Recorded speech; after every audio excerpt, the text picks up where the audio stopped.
You look at this property and you think it looks so beautiful, but it's hiding a secret. Yes, definitely. And it's right underneath our feet. What lies underneath the concrete Lupe Valdovinos stands on is a toxic hazard. It's so threatening, the fruits and veggies she used to grow here have been moved to pots, and the grass her children should be able to play on is being paved over. Our community is completely contaminated with lead. Lead that came from this former battery recycling plant, Exide Technologies, here in Southern California.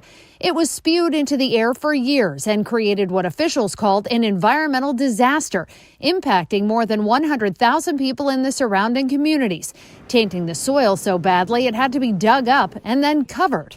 This isn't just creative landscaping, this is protection. The tarp is over the dirt, and then we have rocks so it doesn't fly and exposes. Exposure is a real concern for new mom Lupe because studies show lead can seriously impact children's brains and cause heart problems and cancer in adults. But the health concerns here are compounded by another problem.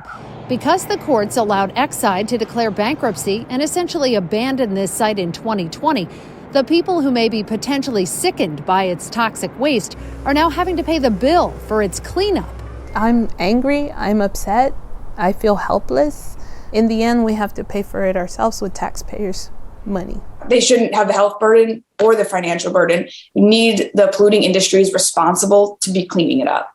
Jillian Gordner with the advocacy group U.S. PIRG says for too long, taxpayers have been stuck footing the multi-billion-dollar bill to clean up the most hazardous waste sites in this country. This past November, Congress voted to reinstate part of the so-called polluter pays tax. Money from that tax will be paid up front by companies that produce chemicals.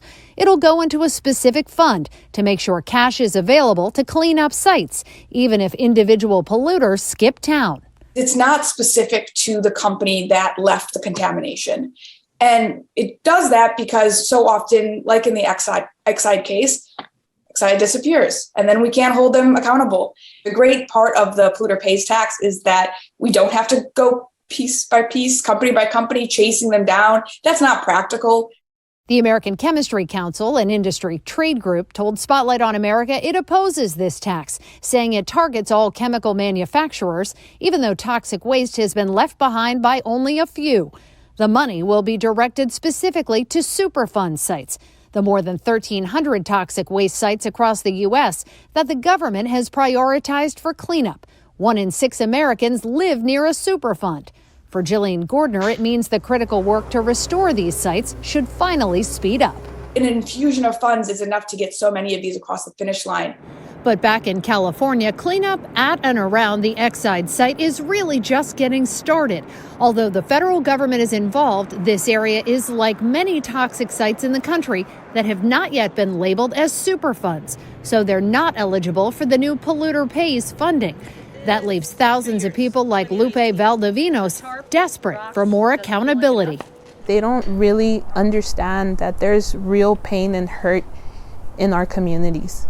And we have to fight every day to make it right. For Spotlight on America, I'm Josie Sturman.